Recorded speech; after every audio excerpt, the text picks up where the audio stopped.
Hello friends, welcome to my channel. तो आज हम बात करते हैं अपने प्रैक्टिस सेट नंबर 10 की। तो आई होप कि आप पहले सारे प्रैक्टिस सेट कर चुके होंगे और नहीं भी करे होंगे तो करने की कोशिश में लगे होंगे। तो हमारा पहला क्वेश्चन आता है, तय्यम किस राज्य की धार्मिक कला शैली है? तो ये तय्यम केरल की धार्मिक कला शैली है। और केरल की अन्य शैलियों की बात करें हम, कला शैलियों की जो धार्मिक कला शैली हैं, तो वो है कृष्ण अट्टम, चवीटुन्नु नाटकामी, ताल मंडेला, ये केरल और कर्नाटक दोनों की है। और बिल्लू पाट ये केरल और तमिलनाडु की है। और गुजरात की हम बात करते हैं तो गुजरात की है गरुड़ा और रासलीला। और आंध्र प्रदेश की बात करें तो ये है बुरा कथा और ओगू कथा। और उत्तराखंड की हम बात करते हैं तो ये है रमांड। अगले क्वेश्चन की बात करते हैं हम, तो ये है बतुकामा नामक उत्सव किस राज्य में मनाया जाता है? तो ये तेलंगाना में मनाया जाता है। और तेलंगाना के अलग अन्य उत्सव की बात करें तो ये है बोनालू, अलाई बलाई, मेघराम जंतारा, नागोबा जंतारा और दुन्नो पोथूला और पांडुंगा समक्का सरक्का जंतारा। ये हैं हमारे तेलंगाना के उत्सव। और उड़ीसा के उत्सव की बात करें हम कि उड़ीसा के कौन से उत्सव ज़्यादा वो हैं, तो एक है रज पर्व और एक है बाली यात्रा। अब हम अगले क्वेश्चन की बात करते हैं तो ये है हमारा speak truth to power my alternative view नामक पुस्तक किसकी है? तो ये है बी चिदम्बरम की। और शीला दीक्षित की एक बहुत महत्वपूर्ण बुक है माई टाइम माई लाइफ। और एक है मेनका गांधी की, यह अक्सर पूछी जाती है, हेड्स एंड टाइल्स। और इनकी प्रतिभा पाटिल की एक पुस्तक है जो एसएससी के हर एग्जाम में ज़्यादा पूछी जाती है, वो है रिच इंडिया। और एक प्रेरणा मुखर्जी की बुक है, इनकी है थॉट एंड रिफ्लेक्ट। और हमारा अगला क्वेश्चन आता है, भारत की जनगणना 2011 के अनुसार किस केंद्र शासित प्रदेश का जनसंख्या घनत्व सबसे कम है? तो ये है अंडमान में निकोबार द्वीप समूह का। और सबसे ज़्यादा है दिल्ली का। ये है हमारे 11,29,759 वर्ग किलोमीटर का एरिया जो क्षेत्रफल है इसका दिल्ली का। फिर हमारा अगला क्वेश्चन आता है, अंतर्राष्ट्रीय खेलों में लवलीना बोरगोहन का संबंध है? तो लवलीना बोरगोहन का संबंध मुक्केबाजी से है। और ओलंपिक के अगर पदम ये शुरुआत की किसने सबसे पहले जीता, तो उसकी बात कर लेते हैं हम। ओलंपिक में इंडिया बॉक्सिंग तो सबसे पहला पदक विजेंद्र सिंह ने जीता था 2008 में, ब्रॉन्ज मेडल कांस्य पदक। और दूसरा पदक जीता था मैरी कॉम ने 2012 में, इन्होंने भी कांस्य पदक ही जीता था।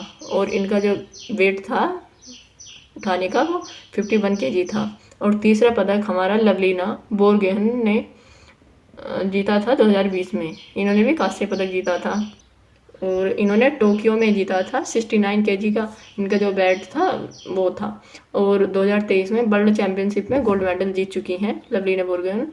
और इसका आयोजन वर्ल्ड चैम्पियनशिप का नई दिल्ली में हुआ था।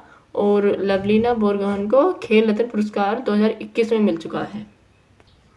और हमारा अगला क्वेश्चन आता है, किस नृत्य शैली में जटिलतम मेकअप कोड, पोशाक, फेस मास्क, सिर के परिधान और फेस चमकीले रंगे हुए चेहरे शामिल होते हैं? तो ये कथकली में किया जाता है ऐसा। और अगला क्वेश्चन है हमारा, खेलों को उद्योग का दर्जा देने वाला पहला राज्य कौन सा था? तो ये मिजोरम था। और भारत का पहला राष्ट्रीय खेल विश्वविद्यालय कहाँ है? तो ये मणिपुर राज्य में है। और हमारा अगला क्वेश्चन आता है, सांची को यूनेस्को स्थल के रूप में कब घोषित किया गया था? तो ये 1989 में किया गया था। और खजुराहो जो एमपी मध्य प्रदेश में है, इसे यूनेस्को में 1986 में जोड़ा गया था। और भीमबेटका राग संग्रहालय ये भी एमपी मध्य प्रदेश में है, इसे 2003 में यूनेस्को में जोड़ा गया था। महाबलीपुरम के स्मारक ये तमिलनाडु में है और इन्हें यूनेस्को में 1984 में जोड़ा गया था। और हम्पी ये कर्नाटक में है, इसे भी 1986 में जोड़ा गया था। और ये है पट्टदकल के समूह, इन्हें 1987 में जोड़ा गया था, ये कर्नाटक में है। और यूनेस्को की जो हमारी इंडिया में साइट है वो 42 है। और अगला क्वेश्चन आता है हमारा, जनवरी 2024 तक की स्थिति के अनुसार कितने देश विश्व बैंक के सदस्य हैं? तो ये है 189।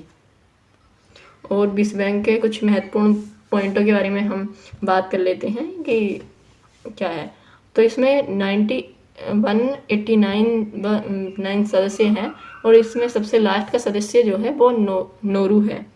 और विश्व बैंक की स्थापना अक्सर पूछी जाती है, तो विश्व बैंक की स्थापना 1944 में की गई थी। और इस पर काम शुरू जो किया गया था वो 1945 में किया गया था। और इसका विश्व बैंक का सम्मेलन वेटन वुड्स में हुआ था। और विश्व बैंक का मुख्यालय वाशिंगटन डीसी है। और इसके अध्यक्ष हैं भारतीय अजय बंगा। और सर्वाधिक शेयर किसके हैं? तो ये यूएसए के हैं 16.8%। और विश्व बैंक का एक अन्य नाम है IVRD। इसमें मतलब एक अंग पूछा जाता है कि इसके कितने अंग हैं, तो इसके 5 अंग हैं। एक है IVRD जो सबसे फर्स्ट है, इसे की फुल फॉर्म है इंटरनेशनल फॉर रिक्वायरमेंट डेवलपमेंट। और हमारा दूसरा पॉइंट है IDA इंटरनेशनल डेवलपमेंट एजेंसी। और हमारा तीसरा पॉइंट है IFC जो है इंटरनेशनल फाइनेंस कॉरपोरेशन। और चौथा पॉइंट आता है MIGA, ये है इसकी फुल फॉर्म है multilateral instrument jets agency. और हमारा 5 वो आता है ICSID, इसकी फुल फॉर्म है international centre for settlement of invest dispute.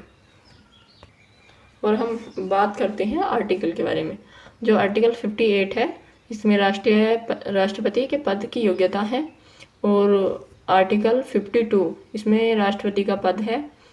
और अगला आर्टिकल आता है हमारा 53, इसमें कार्यपालिका के प्रमुख हैं। और अगला वो है हमारा आर्टिकल 52 में निर्वाचन है राष्ट्रपति का।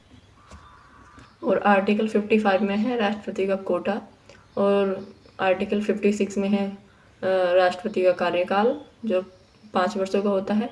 और 57 में है दोबारा निर्वाचन। 58 में है योग्यताएं। 59 में है दशाएं। और 16 में है शपथ। और 61 में है महाभियोग। और आर्टिकल 72 में आता है क्षमादान की शक्ति। और आर्टिकल 143 में है सुप्रीम कोर्ट को सलाह। और अगला आर्टिकल आता है 148, इसमें है भारत के नियंत्रक और महालेखा परीक्षा संघ न्यायपालिका। और आर्टिकल 124 में आता है संघ न्यायपालिका। और अब आता है राष्ट्रपति के आर्टिकल कहाँ से कहाँ तक हैं। तो राष्ट्रपति के आर्टिकल 63 से शुरू होते हैं और 70 तक हैं। तो इसमें है पहला है जो 63 है, उसमें है उपराष्ट्रपति। और 64 में है सभापति राज्यसभा। और 65 में है कार्य। 66 में है निर्वाचन। और 67 में है कार्यकाल जो 5 वर्ष। और 68 में है समय। और 69 में है शपथ।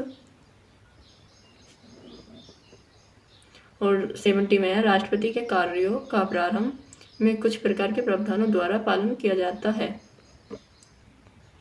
और हमारा अगला पॉइंट आता है राष्ट्रपति द्वारा नियुक्ति की। राष्ट्रपति के द्वारा मतलब राष्ट्रपति कितने लोगों की, ये कौन कौन से पदों की नियुक्ति करता है।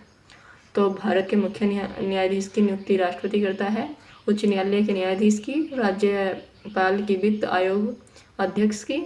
और दिल्ली के सीएम और यूटी के सीएम मतलब राज्य केंद्र शासित प्रदेश के सीएम की। और मुख्य चुनाव आयुक्त की एवं अन्य की। और प्रधानमंत्री महान्यायवादी, नियंत्रक एवं महालेखा परीक्षक, इन सभी की नियुक्ति राष्ट्रपति द्वारा की जाती है। अब आता है भारत के राष्ट्रपति का चुनाव। तो ये बैलेट पेपर से होता है। और इसमें मेथड जो होता है वो एकल संक्रमणीय मत्स्य होता है, और इसमें प्रस्तावक 50 होने चाहिए और अनुमोदक भी 50 होने चाहिए। इसमें है कलिंग युद्ध का विवरण। जो कलिंग युद्ध हुआ था वो 261 BC में हुआ था, और कलिंग युद्ध का विवरण जो मिलता है वो 13वें शिलालेख द्वारा में मिलता है।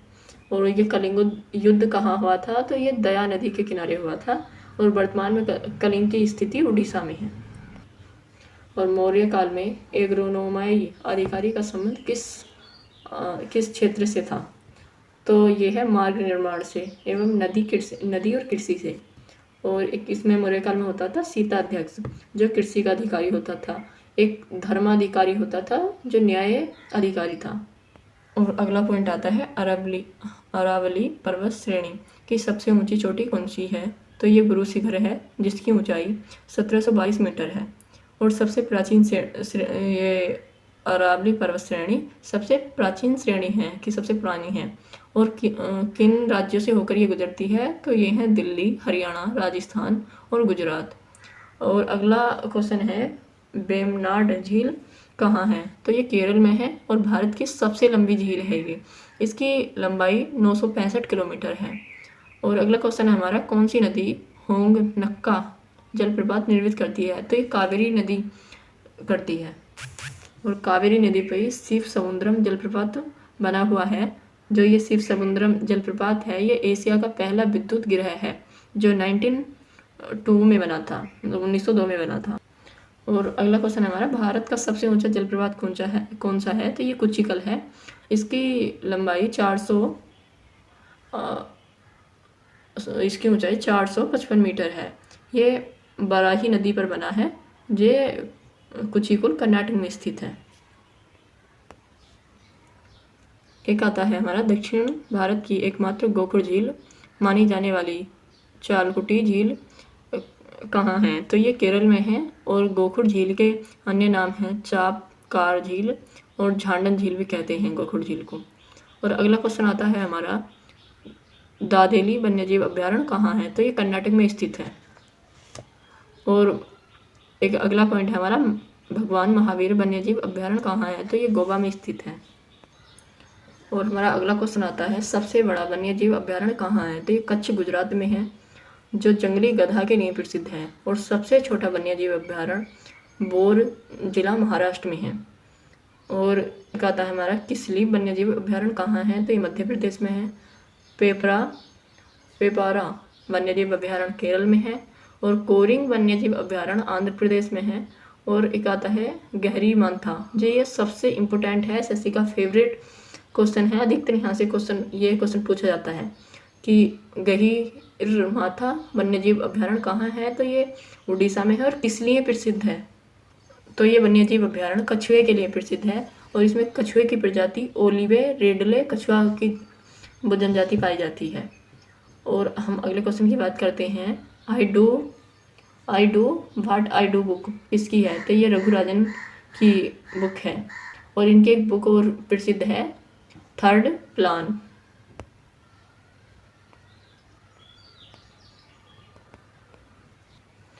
और अगला पॉइंट है हमारा, सेवी।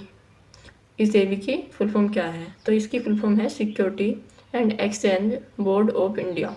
और सेवी की स्थापना की बात करें तो 12 अप्रैल 1988 में हुई थी। और सेवी का मुख्यालय मुंबई में है। और नाबार्ड की बात करें हम कि नाबार्ड की फुल फॉर्म क्या है, तो यह है national bank for agriculture rural development. इसे नाबार्ड को ग्रामीण बैंक भी कहा जाता है। और इसकी स्थापना 12 जुलाई 1982 को की गई थी। और इसका मुख्यालय मुंबई में है। और हमारा अगला क्वेश्चन आता है, निर्वात में प्रकाश की चाल कितनी है, तो ये है 2,99,792.458 किलोमीटर प्रति सेकंड। और अगला क्वेश्चन है हमारा, रोमन पैमाने से क्या मापा जाता है, तो रोमन पैमाने से तापमान मापा जाता है।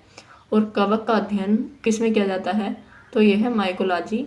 और प्रोटोजोआ का अध्ययन माइक्रोबायोलॉजी में किया जाता है। और जीवाश्मों का अध्ययन पैलेटोलॉजी में किया जाता है। और छिपकली का अध्ययन सोरोलॉजी में किया जाता है। और शैवाल का माइकोलॉजी में।